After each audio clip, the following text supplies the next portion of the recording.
ingiriiska ee Premier League ayaa la ciyaari doonaa iyadoo toddobaadkii hore horyaalka la furay warbixintan waxaynu ku eegaynaa labada kulan ee xiisaha leh ee Chelsea iyo Tottenham iyo sidoo kale Arsenal iyo Leicester City oo kamid ah labada kulan ee ugu xiisaha badan toddobaadkan horyaalka ingiriiska waxyaabaha gaarka ee lixdii ayaynu eegi doonaa gaar ahaan aynu ku hormarno kulanka London Derby ee Chelsea iyo Tottenham labada kooxood waxay ka kala dhisan yihiin galbeedka iyo waqooyiga magaalada tan London Antonio Conte macalinka Tottenham ayaa dib ugu laabanaya kooxdiisii hore ee Chelsea iyo garoonka Stamford Bridge waxaana uu marayaa wadadii Jose Mourinho oo hore sidoo kale Chelsea isagoo u soo tababaray Tottenham mar kale tababare macalin Thomas Tuchel oo Chelsea watana waxaa la leeyahay wax ka maqan oo ciyaartooy ma jiro Koulibaly oo dhaawac looga saaray kulankii horena waa uu ciyaari doonaa halka Tottenham uu skip ninka la yiraahdo kaliya uu dhaawac kaga maqan yahay waxyaabaha kulanka la xiriira hadii aanu eegno kooxda Chelsea shantii kulan ee ugu dambeysay Premier League lagama adkaanin halka kooxda Tottenham ay guuleysatay afarteedii kulan ee ugu dambeeyay ee horyaalka Ingiriiska ee Premier League waxa dhinaca kale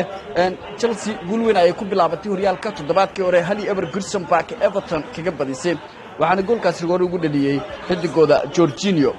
Blues waxay badisay dhammaan afartii kulan ee ciyaareedkii hore ee ka hortagtay kooxda Spurs waxaana Tottenham sanadkan doonaysaa inay ka argudato kooxda The Blues ama Chelsea dhinaca kale kooxda Spurs 4-1 guul ay ku bilaabatay horyaalka toddobaadkii hore oo kooxda Southampton ay ka adkaatay markanda waxa ay wajihi doontaa kulan 6 dhibic loo yaqaan oo labada kooxood ay saddexaad iyo afraad horyaalka ku dhameysteen xilli ciyaareedkii hore haddaba maxaa ka soo bixi kara kulankan waa waxyaabaha la doonayo in la ogaado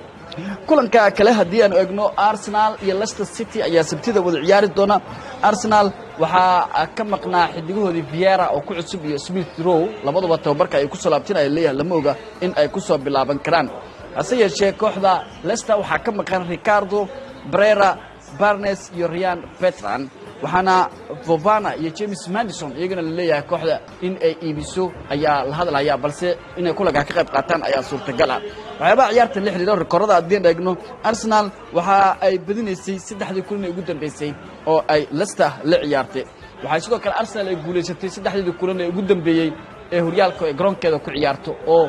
ugu yaraan 2 gool ay dhalinaysay kulan kasta halka Leicester ay guul darro la'aan ay shantii kulan ee ugu dambeeyay awayga ama banaanka ay ku soo ciyaartay kulankanna waxaa la eegi doonaa labada kooxood oo Emirates waqooyiga London ku wada ciyaari doona garoonka Arsenal sida ay ku bilowdaan xilli ciyaareedkooda cusub oo Arsenal guul ay ku soo bilaabatay halka Leicester City barbardhac 2-2 ay la soo gashay kooxda Brentford